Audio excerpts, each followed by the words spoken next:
નમસ્કાર, ગુજરાતી બોલે છે કાર્યક્રમમાં આપનું હાર્દિક સ્વાગત છે। હું છું પંકજ। મિત્રો, આજનો કાર્યક્રમ છે અને આજનો જે મુદ્દો છે એ આદિવાસી અને દલિતોને લઈને અમદાવાદમાં જે મહા આંદોલનની શરૂઆત કોંગ્રેસ તરફથી કરવામાં આવી છે એના સીધા દ્રશ્યો હું આપને બતાવીશ। અત્યારે જિગ્નેશ મેવાણી પણ પહોંચ્યા છે, દલિત આગેવાન અને ધારાસભ્ય છે।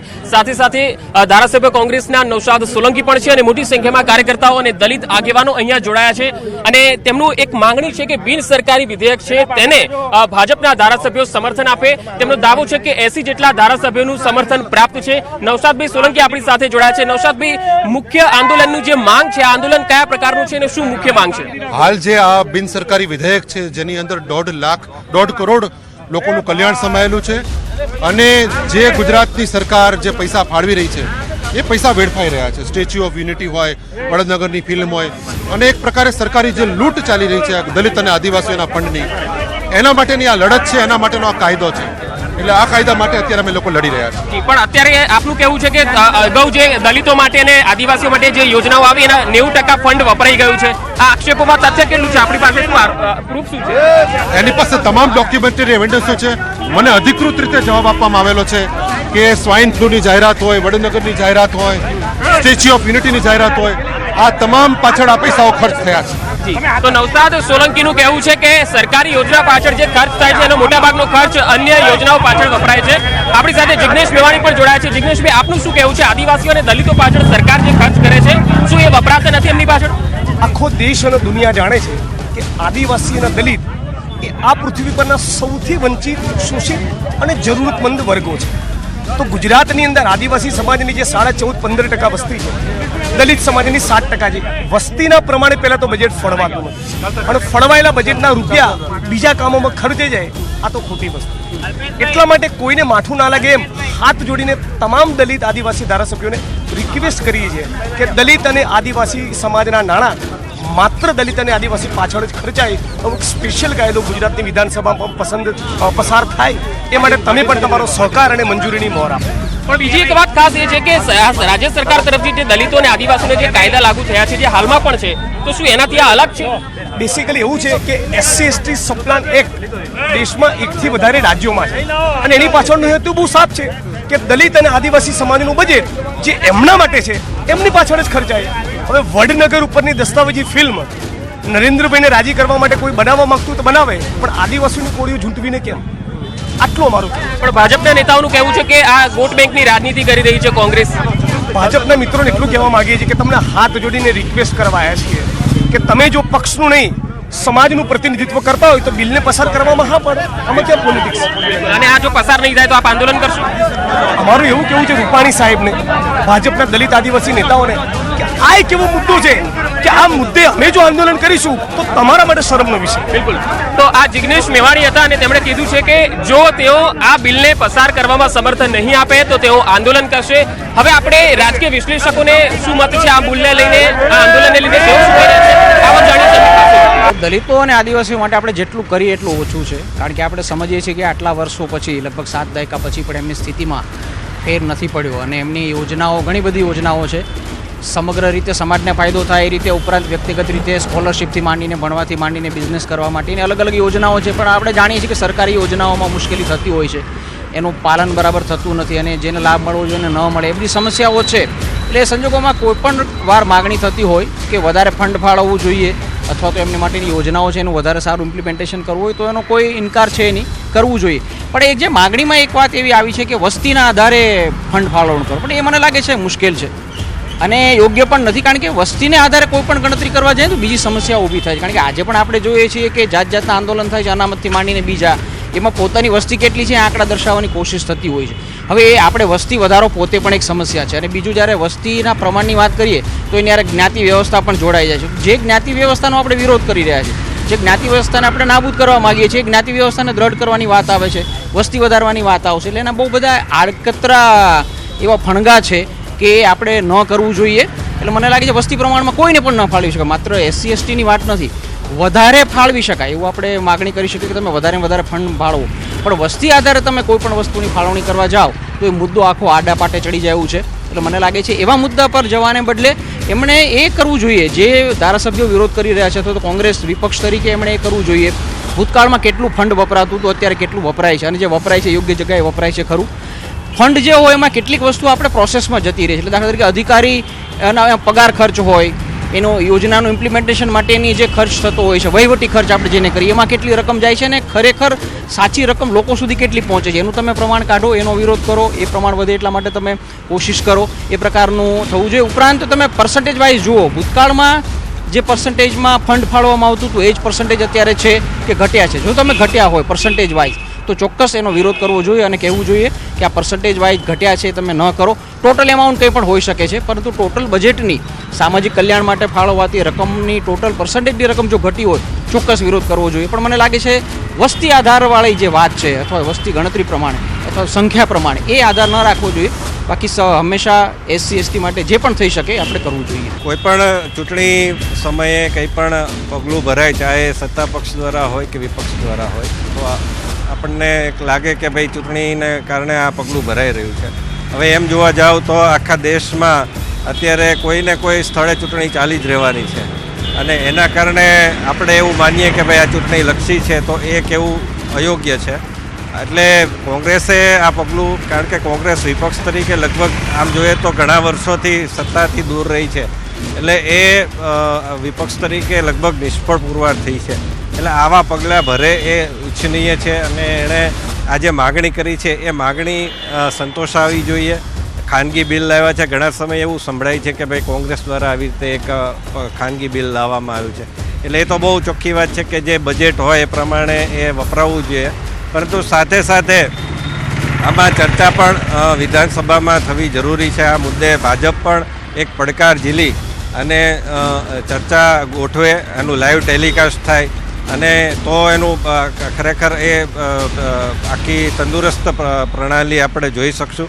કારણ કે એક તરફ આપણે જો વિધાનસભાની દૃષ્ટિએ જોઈએ, છેલ્લી વિધાનસભાને પણ એમાં સમાવેશ કરી લઈએ તો આદિવાસી વિસ્તાર હોય, દલિત વિસ્તાર હોય, એમાં ભાજપ છે એનો દબદબો સતત ચાલુ રહ્યો છે. એનો અર્થ એ છે કે એના કામ છે એ દલિતો પણ એને વખાણે છે અને આદિવાસીઓ પણ વખાણે છે. દાખલા તરીકે એકલવ્ય યુનિવર્સિટી હોય, બિરસા મુંડા યુનિવર્સિટી હોય, આ બધું એકલવ્ય સ્કૂલ હોય, આ બધામાં એ સતત એના કામો થતા રહ્યા છે. નરેન્દ્ર મોદી હતા ત્યારથી આદિવાસી વિસ્તારમાં જ્યાં પહેલાં કોંગ્રેસનો દબદબો હતો ત્યાં ભાજપ ધીમે ધીમે પગ પેસારો કરી રહ્યું છે. એટલે મારી દૃષ્ટિએ આ પગલું યોગ્ય છે કોંગ્રેસનું અને એ મુદ્દે વિધાનસભામાં ચર્ચા થવી જોઈએ. તો જે બિન સરકારી વિધેયક છે એ વિધેયક એમનું કહેવું છે કોંગ્રેસનું કે દક્ષિણના 3 રાજ્યો એવા છે કે જ્યાં આ બિલ કાયદો બની ગયો છે તો ગુજરાતમાં કેમ નહીં, અને 60 થી 80 જેટલા ધારાસભ્યોનું સમર્થન છે. જિગ્નેશ મેવાણીએ પણ સમર્થન આપ્યું છે. ત્યારે આપણે એક નાનકડા બ્રેક બાદ પાછા ફરીશું, ત્યારે એમની પાસેથી જાણીશું કે આ બિલથી એકચ્યુઅલી આદિવાસી અને દલિતોને કેટલો ફાયદો છે. કોંગ્રેસ દ્વારા આદિવાસી અને દલિતો માટે એક મહા આંદોલનની શરૂઆત થઈ છે, ત્યારે આવેદનપત્ર આપવામાં આવ્યું છે પ્રદીપભાઈ પરમારના નિવાસ સ્થાને આવીને. તો આવો આપણે ભાજપના આગેવાનો પાસેથી જાણીએ કે તેમનો વ્યૂ શું છે. તમને પૂછવા માંગીશ કે અત્યારે જે આવેદનપત્ર આપવામાં આવ્યું જિગ્નેશ મેવાણી દ્વારા, નૌશાદભાઈ સોલંકી દ્વારા, હવે ભાજપનો વ્યૂ શું છે? તેમનું કહેવું છે કે ભાજપ અમને સમર્થન નથી આપતું આ બિન સરકારી વિધેયકને. સાચી વાત છે, વિધેયકને સમર્થન આપવું જોઈએ. ભાજપ સમર્થન નથી આપવું એવો કોઈ અધિકૃત અહેવાલ એમની પાસે છે? છઠ્ઠી પંચવર્ષીય યોજનામાં અનુસૂચિત જાતિ જનજાતિ માટેનું બજેટ 7% વસ્તી પ્રમાણે ફાળવવાની જોગવાઈ છે. છઠ્ઠી પંચવર્ષીય યોજના 1980 થી 1985 આ દરમિયાન 3.70% બજેટ ફાળવવામાં આવ્યું હતું કોંગ્રેસની સરકાર દ્વારા, બરાબર છે. 7મી પંચવર્ષીય યોજના 1985 થી 1990 આ દરમિયાન એ બજેટ ઘટાડી અને 2.84% કરી દેવામાં આવ્યું, બરાબર છે. પછી આવી 8મી પંચવર્ષીય યોજના ભાજપ સરકાર હતી 1992 દરમિયાન, એ બજેટ કર્યું 2.86% હતું, એ વધારીને 2.96% કરવામાં આવ્યું, બરાબર છે. તો કોંગ્રેસ એના પોતાના શાસન દરમિયાન જો 3.70%થી હજી 1% વધારી નહોતી એના શાસન દરમિયાન, તો કયા મોઢે બજેટ વધારવાની વાતો કરતા હશે? શા માટે દલિતોને ઉશ્કેરે? ભાજપે તો એના શાસન કરતા તો વધારે બજેટ ફાળવ્યું છે. નૌશાદ સોલંકીનો એક આરોપ હતો કે આ જે બિલ છે એમાં વસ્તી આધારિત દલિત અને આદિવાસીઓ માટે બજેટ ફળવાય અને એ બજેટ એમના માટે જ યુઝ થાય, બીજે ક્યાંય ડાયવર્ટ ન થાય. હોવું જોઈએ, સહમત છે ને. ભારતીય જનતા પાર્ટી એની સાથે સંપૂર્ણ સહમત છે. એ પ્રમાણે ગુજરાતમાં દલિતોની સંખ્યા 7% છે, તો એના માટે 7% બજેટ ફળવાવું જોઈએ ને. આદિવાસીઓની સંખ્યા એટલે શેડ્યુલ ટ્રાઇબની સંખ્યા 15% છે, તો 15% બજેટ ફળવાવું જોઈએ ને. તો એવું એ લોકોએ ફાળવ્યું છે. હક અમે તો એમની કરતાં વધારે ફાળવીને બેઠા. બીજું, જ્યારે કોમનવેલ્થ ગેમ થઈ, તમે તો મીડિયા પર્સન છો ને, જનતા જાણે છે, સુરેશ કલમાડીએ કોમનવેલ્થ ગેમમાં SC ST નું બજેટ ફાળવી નાખ્યું હતું શૌચાલય બનાવવા, હજારો કરોડનું બજેટ. એનો જવાબ આપશો? એમને કોઈ નૈતિક હું અધિકાર જ નથી. આપને પૂછીશ કે દક્ષિણના 4 રાજ્યો નૌશાદભાઈએ જે વાત કરી કે કર્ણાટકમાં, આંધ્રપ્રદેશમાં, તેલંગાણામાં અને હવે કેરાલામાં પણ આવું જે એક બિલ લાવવામાં આવ્યું છે જે કાયદો બની ગયો છે, તો ગુજરાતમાં કેમ નહીં? ગુજરાતની સરકાર પણ તમામ રીતે પ્રજાલક્ષી કામો લઈને ચાલી રહી છે, તો એમાં એસસી એસટીને પણ મહત્વ આપે જ છે દરેક કાર્યોમાં. અને ગુજરાત જે પ્રમાણે આગળ વધી રહ્યું છે એ પ્રમાણે આની પણ વિચારણા સરકારશ્રી સાથે ચાલુ છે અને સરકાર એ બાબતમાં પણ ગંભીરતાથી આગળ વધે છે. જિગ્નેશ મેવાણીનું કહેવું છે કે 80 જેટલા ધારાસભ્યોનું આ બિલને સમર્થન છે. જો ભાજપના 20 ધારાસભ્યો સમર્થન આપે તો આ જે વિધેયક છે એ કાયદાનું સ્વરૂપ બની શકે એમ છે.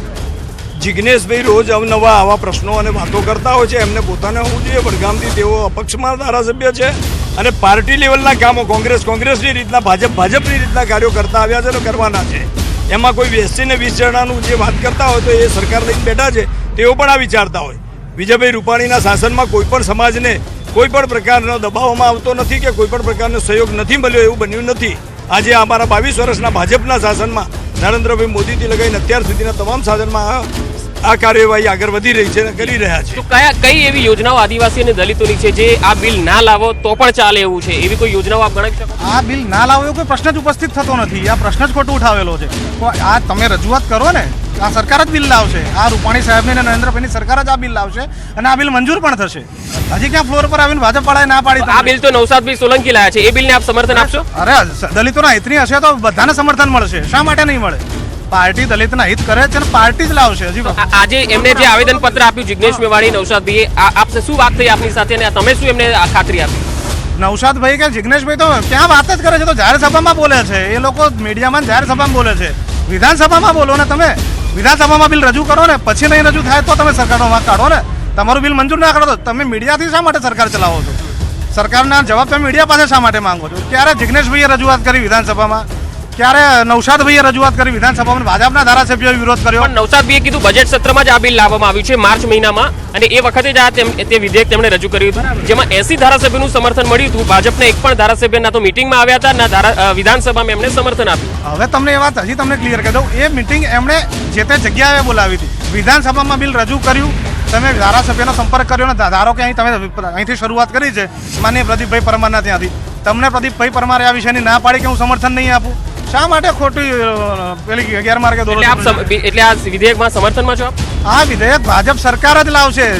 ભાજપ સરકાર નૌશાદભાઈ સોલંકી નહીં લાવે. દલિતોનું હિત ભાજપ સરકાર જ કરશે. આ બિલ ભાજપ સરકાર લાવશે, નૌશાદભાઈ જે સત્તા ઉપર હોય એમને બધો પ્રયત્ન કરીને એમાં જે ખામી હશે પૂરી કરશે. આ બિલથી આદિવાસીઓને ફાયદો છે? આદિવાસીઓનો બધાનો ફાયદો છે આની અંદર. એટલે એના માટે સમર્થન મળવું જોઈએ.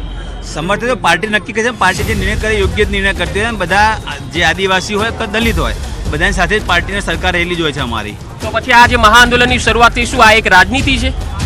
હાલ તો રાજનીતિ જ કહી શકાય એના.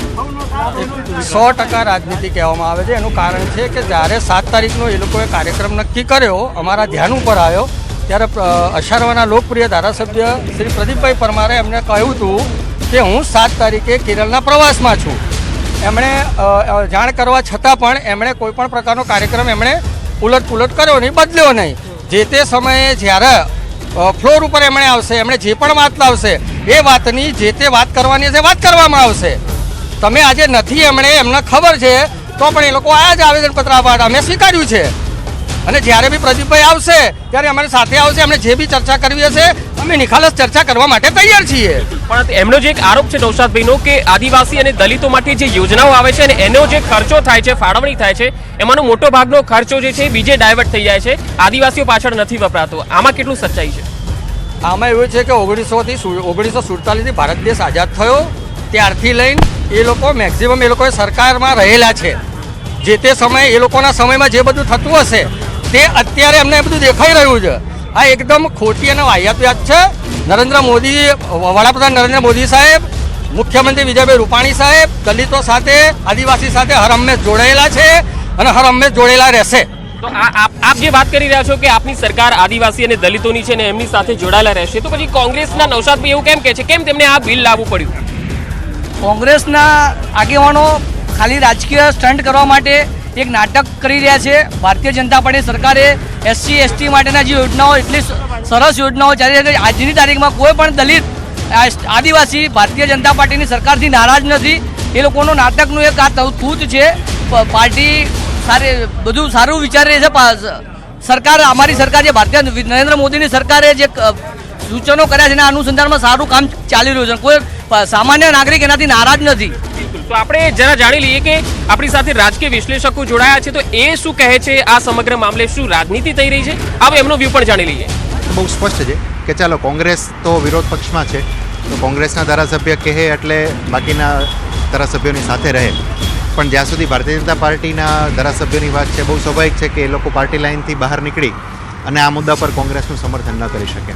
એટલે મને એવું લાગે છે કે આ સ્થિતિની અંદર ભારતીય જનતા પાર્ટી એક સંગઠન તરીકે કે પક્ષ તરીકે તો કદાચ પોતાના તરફથી જે કંઈ સ્પષ્ટતા કરવાની જે કરશે, પણ રાજ્ય સરકારે પણ આ મુદ્દાઓ ઉપર મને લાગે છે કે આગળ જતાં નિવેદન આપી અને વધારે સ્પષ્ટ થઈ જવું જોઈએ. સત્તાધારી પક્ષ પણ એટલી બેધ્યાન કે ગાફેલ ન હોઈ શકે, એટલે સચ્ચાઈની ચર્ચા થવી જોઈએ. હવે રહી વાત કે 80 જેટલા ધારાસભ્યોએ તો રજૂઆત કરી જ દીધી છે, એટલે એમનું તો સમર્થન જ છે. ભારતીય જનતા પક્ષવાળા સમર્થન આપવા માટે તૈયાર છે કે નહીં એ બાબતે એમના આદિવાસી નેતાઓ દ્વારા પણ પ્રેસ કોન્ફરન્સ થઈ છે.